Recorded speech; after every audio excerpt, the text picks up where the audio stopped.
First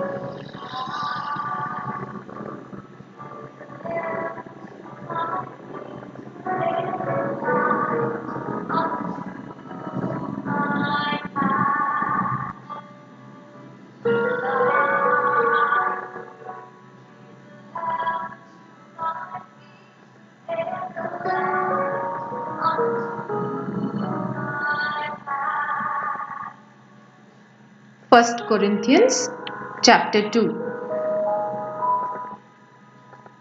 When I first came to you, dear brothers and sisters, I didn't use lofty words and impressive wisdom to tell you God's secret plan, for I decided that while I was with you, I would forget everything except Jesus Christ, the one who was crucified. I came to you in weakness, timid and trembling, and my message and my preaching were very plain. Rather than using clever and persuasive speeches, I relied only on the power of the Holy Spirit.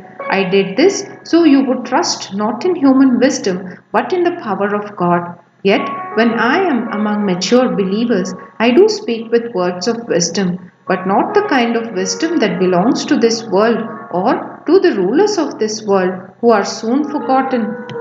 No, the wisdom we speak of is the mystery of God, His plan that was previously hidden, even though He made it for our ultimate glory before the world began. But the rulers of this world have not understood it. If they had, they would not have crucified our glorious Lord.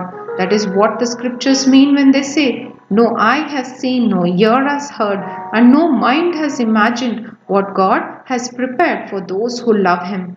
But it was to us that God revealed these things by His Spirit, for His Spirit searches out everything and shows us God's deep secrets. No one can know a person's thoughts except that person's own spirit, and no one can know God's thoughts except God's own spirit. And we have received God's Spirit, not the world's spirit, so we can know the wonderful things God has freely given us. When we tell you these things, we do not use words that come from human wisdom. Instead, we speak words given to us by the Spirit, using the Spirit's words to explain spiritual truths. But people who aren't spiritual can't receive these truths from God's Spirit.